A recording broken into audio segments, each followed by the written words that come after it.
Nemoc to nezdává a je vytrvalá. Já bych to nejradši vzdal, ale vytrvám. Dneska kliky na podložce. S mírně zvýšenýma nohama, nebo jak se tomu odborně říká.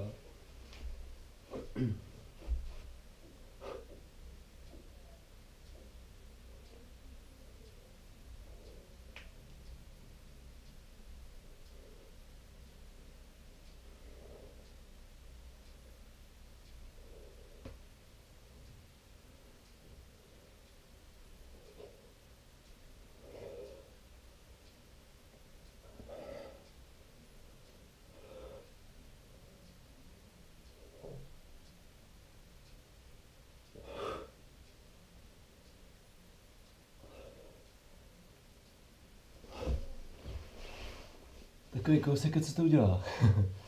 A chtělo by to nějakého usměvavého showmana. Co, Mirku, jdeš do toho? Já myslím, že by to šlo, ne?